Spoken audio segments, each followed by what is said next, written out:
Bagaimana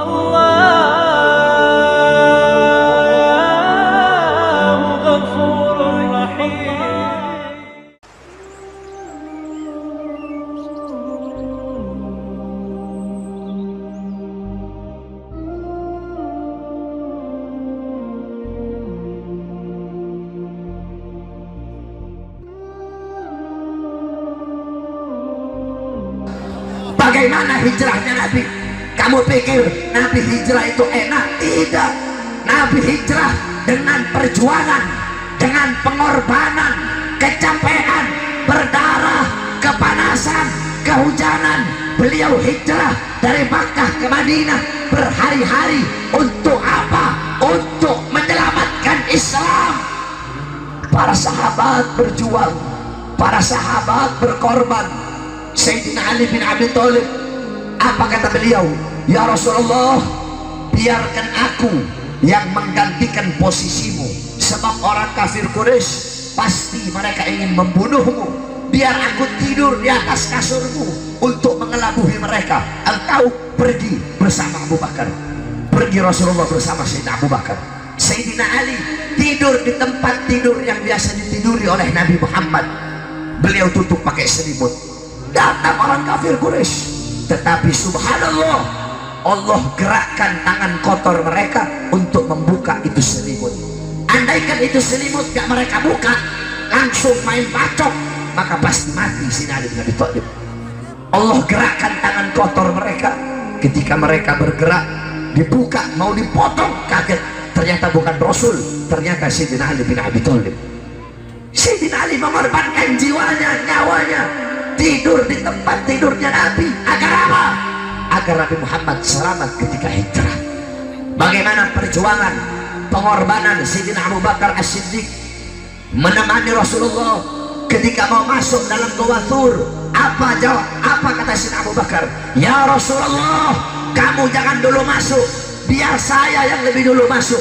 Barangkali dalam gua ini ada kalajengking, atau ada ular, atau ada macan, atau ada singa, atau ada binatang buas. Kalau ada binatang buas, aku yang lebih dulu masuk, biar aku yang lebih dulu mati, biar aku yang hancur, biar aku yang binasa, biar aku yang tercabik-cabik, asalkan kamu selamat ya Rasulullah. Masuk Sayyidina Abu Bakar, ditutup semua lubang-lubang dalam goa itu, takutnya ada ular atau kalajengking, semua ditutup. Beliau pastikan Nabi Muhammad aman. Masuk Rasulullah, beliau tidur kecapean, beliau tidur di atas paha Sayyidina Abu Bakar As-Siddiq. Allah perintahkan seekor laba-laba untuk membuat sarang di depan goa tersebut. Allah perintahkan 2 ekor burung dara sepasang laki perempuan untuk bikin sarang di depan goa tersebut. Untuk apa? Untuk mengelabuhi, mengecohi orang-orang kafir Quraisy. Ketika mereka sampai depan goa, mereka bilang, nggak mungkin Muhammad ada di dalam. Kalau Muhammad ada di dalam, pasti ini sarang udah rusak. Nggak mungkin Muhammad ada di dalam. Kalau Muhammad ada di dalam, ini burung pasti udah kabur. Makanya kita diharamkan, nggak boleh membunuh laba-laba. Kenapa? Karena laba-laba pernah menolong Rasulullah SAW. Terus kenapa sekarang itu di Mekah, ya, di Mekah, di Madinah banyak burung dara?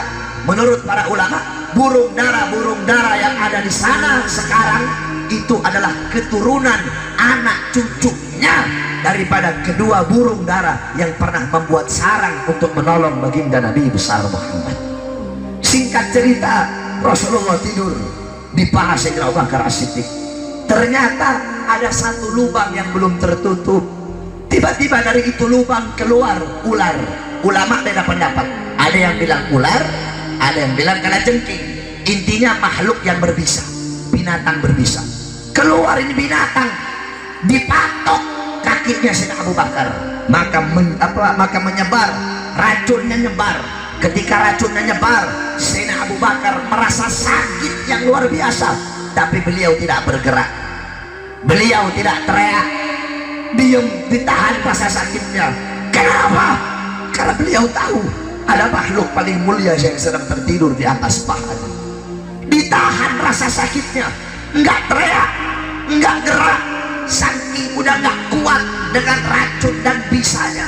nggak kuat tahan sakit, sampai keluar air mata beliau jatuh ke pipinya Nabi Muhammad. Nabi Muhammad bangun, Nabi lihat Sayyidina Abu Bakar nangis. Kata Nabi, ya Abu Bakar, wahai Abu Bakar, apakah kamu nggak rela? Kamu nggak ridho nemenin aku hijrah sehingga kamu nangis? Apa jawab beliau? Siapa yang tidak rela? Aku rela, aku ridho ya Rasulullah. Hanya saja kakiku digigit oleh binatang yang berbisa.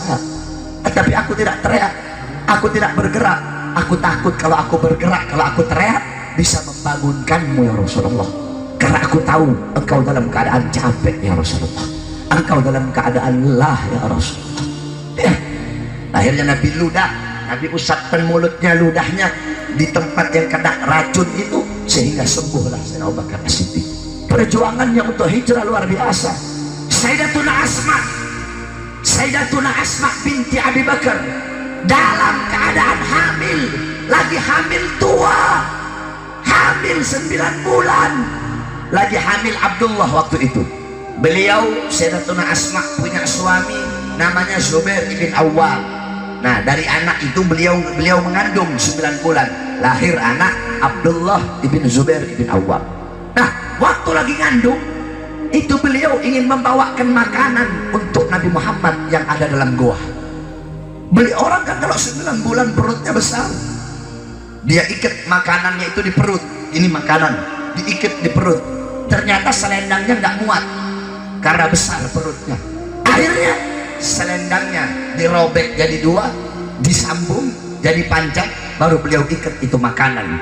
Beliau jalan dalam keadaan hamil tua, jalan kaki, kepanasan, kehujanan, naik gunung. Untuk apa?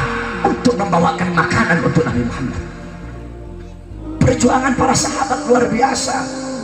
Mereka hijrah untuk apa? Untuk menyelamatkan Islam. Agar apa? Agar iman sampai kepada kalian, agar Islam sampai, agar takwa sampai, agar sholat sampai, agar apa? Amar ma'ruf sampai, nahi mungkar sampai, akhlak sampai, adab sampai, syariat sampai, Al-Quran sampai, azan sampai. Tetapi setelah itu semua sampai, malah kita sia-siakan, malah kita campakkan seakan-akan kita telah buang kotoran di muka Nabi Muhammad SAW.